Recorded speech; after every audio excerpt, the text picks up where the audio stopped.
한중 정상회담이 종료됐습니다. 아직까지 자세한 내용은 나오지 않았지만 우리나라 입장에서는 중국으로부터 북한 억제 역할을 이끌어낼 수 있느냐가 가장 큰 관심사였습니다.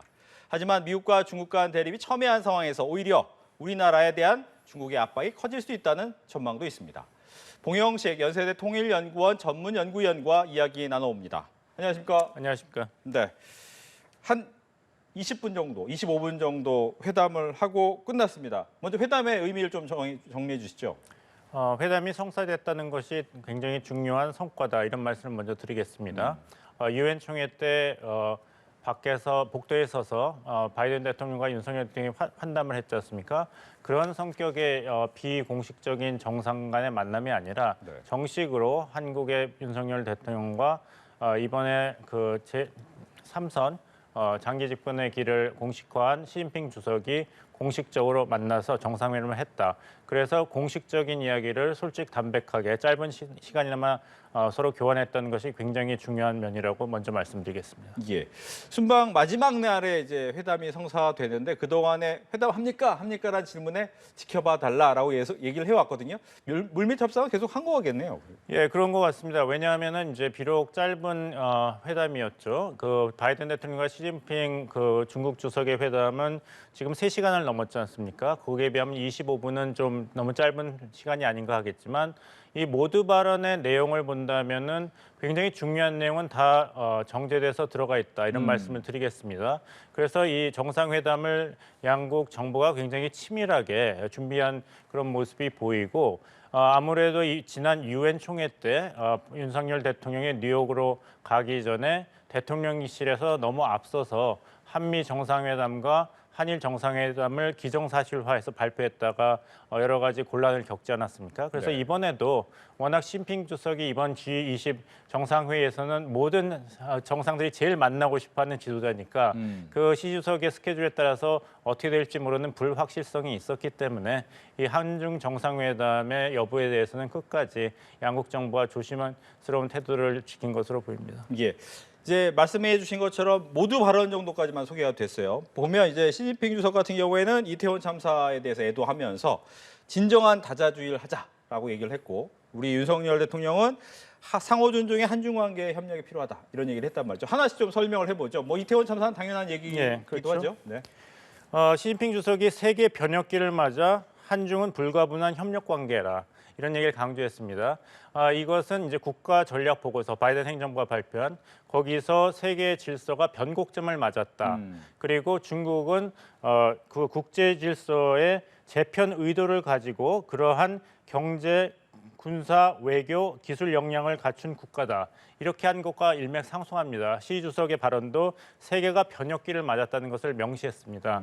거기서 중국이 모종의 역할을 한다는 것을 드러냈고 한중은 불가분한 협력 관계다. 네. 이 말을 어떻게 해석할 수 있냐면은 중국 정부는 이전 보수 진보 정부를 통틀어서 항상 강조해 온 것은 한국은 중국에서 멀리 떨어진 곳으로 이사 갈 수 없다.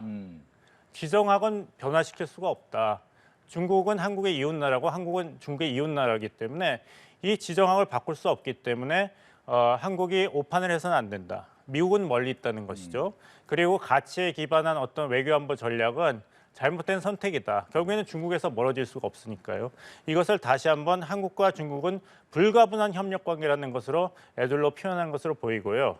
시진핑 주석이 또 양국 경제 번영 추진에 중요한 책임이 있다.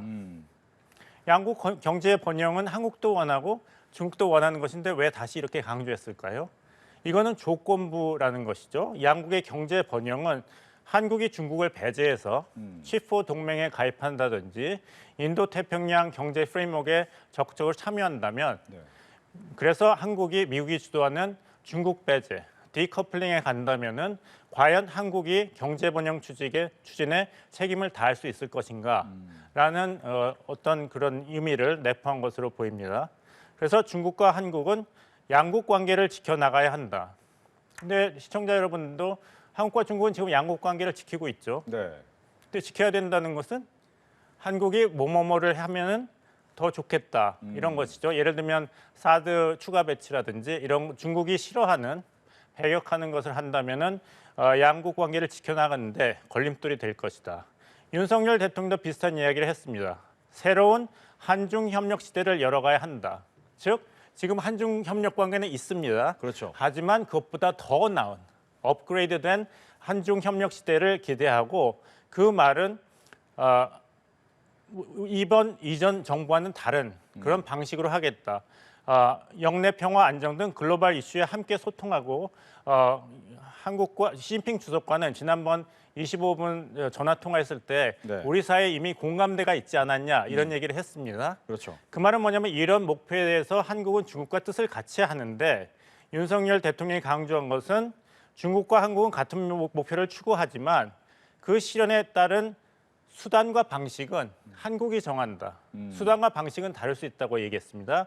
그리고 그 수단과 방식은 지정학적인 요소가 아니라 국제 규범 질서, 인류 보편적인 가치다 이렇게 얘기했습니다. 네. 그러니까 시 주석의 얘기는 지정학적인 현실을 강조했다면 윤석열 대통령은 보편적인 규범과 가치, 그것이 한국이 어떤 수단과 방식을 선택해서 중국도 공감하고 있는 이런 범지구적인 이슈에 함께 협력할 것인가 이런 얘기를 한 것 같고 한 가지 흥미로운 것은 그 양측 정상이 모두 긴밀한 소통을 기대했습니다. 네.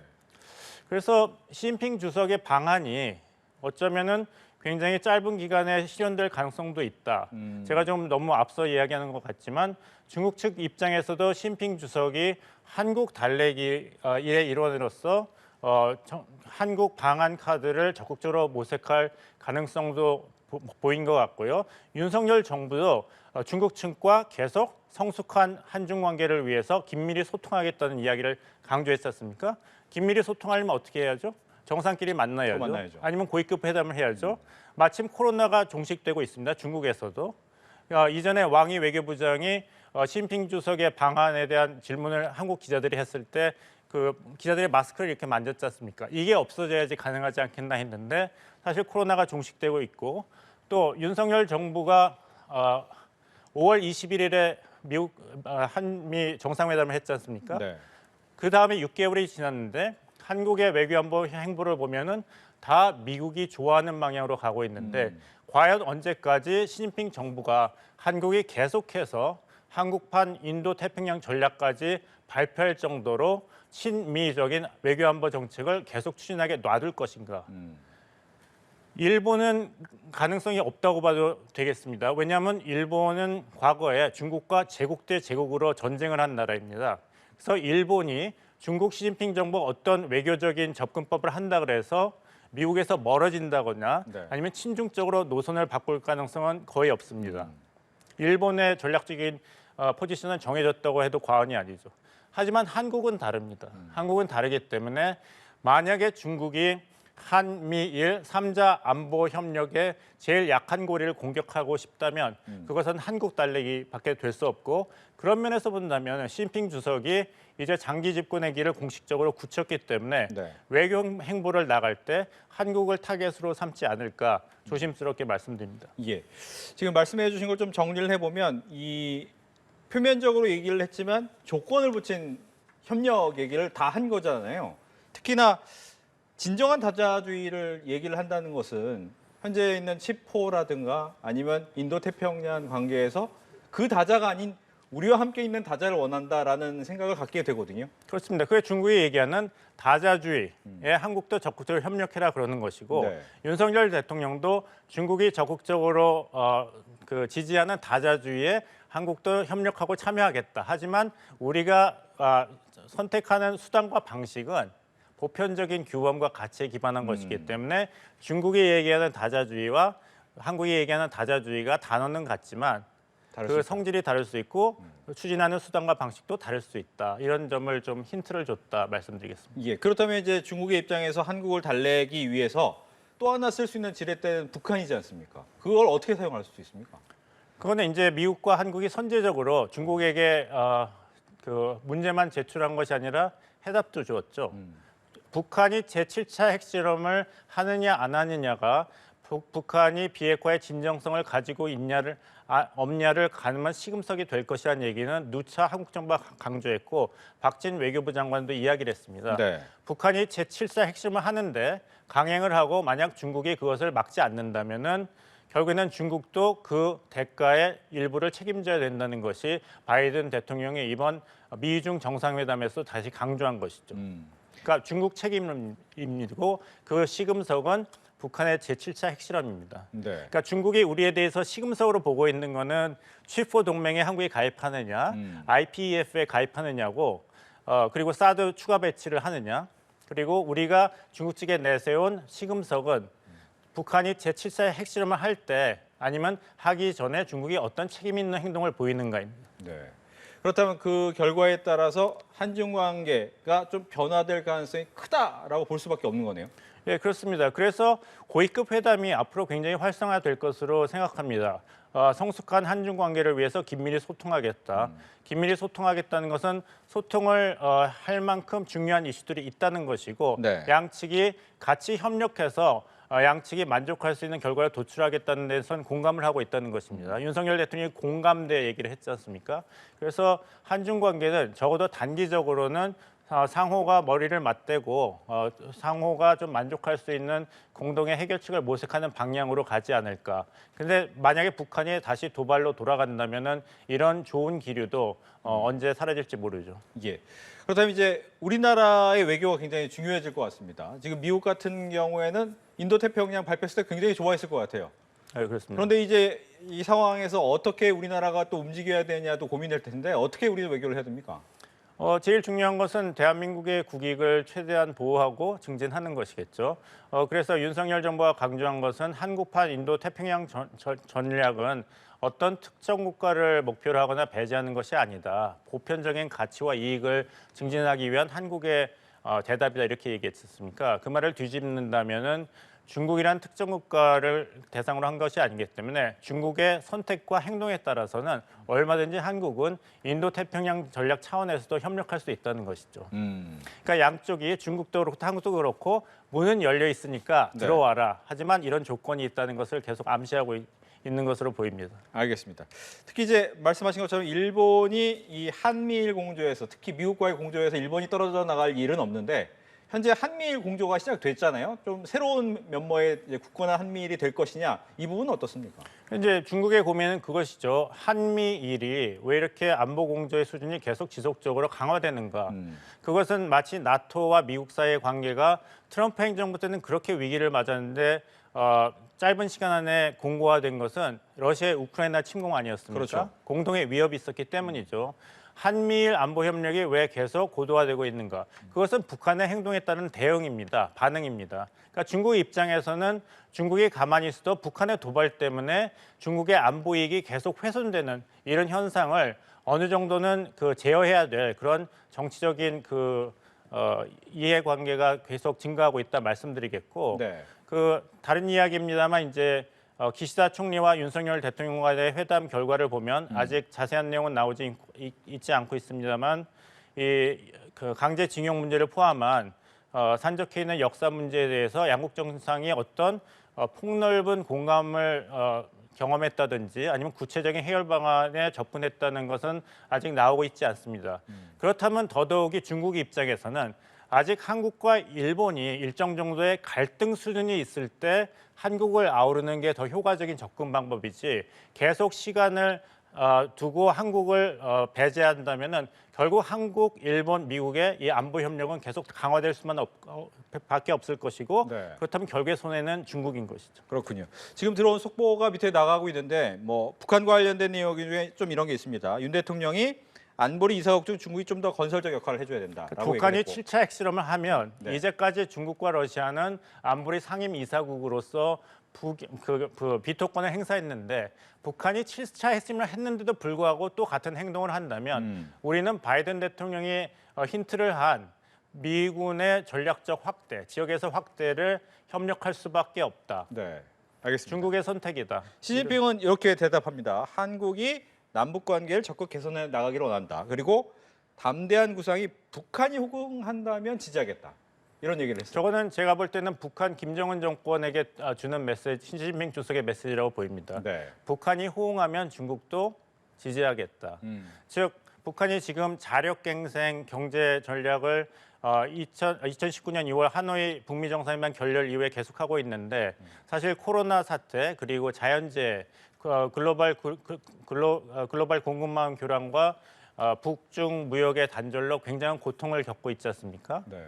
그러니까 북한이 언제까지 이 담대한 구상 제안을 계속 거부하면서 자력갱생으로 버틸 수 있을지 그것은 북한 정권으로서 굉장히 큰 고심거리일 것입니다. 그리고 중국 입장에서도 북한 정권이 언제까지 이렇게 끝이 보이지 않는 자력갱생 체제로 갈 것인지 이것은 중국 입장에서도 대북 경제 지원을 포함해서 굉장히 큰 고민거리입니다.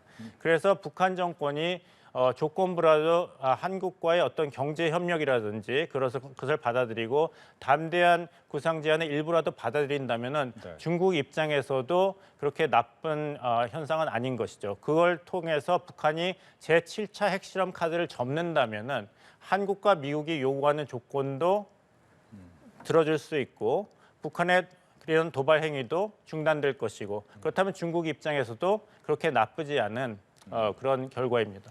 끝으로 한 가지만 더 질문드립니다. 앞서 이제 처음 시작할 때 분위기상 방안을 수락할 것 같다라고 했는데 조금 전에 나오는 얘기를 보니까 윤 대통령의 방안 초청을 기쁘게 응할 것이라고 이제 시진핑 주석이 화답을 한 거죠. 그러면? 글쎄요, 제가 말을 했으니까 그렇게 된다면 저도 제일 기쁘겠죠. 네.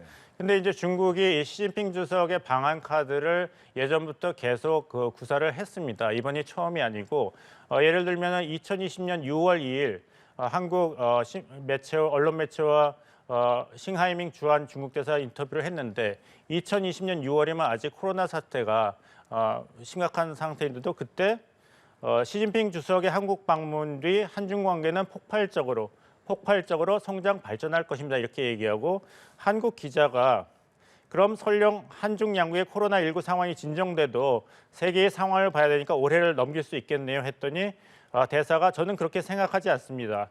그러면 외교용어로 적당한 시기 서로 편할 대로 했지만 시 주석의 방안은 올해를 넘기지 않을 거라는 말이죠. 2020년입니다. 그때 무슨 근거에서인지 싱하이밍 주한 중국 대사가 네 그렇게 생각하고 있습니다.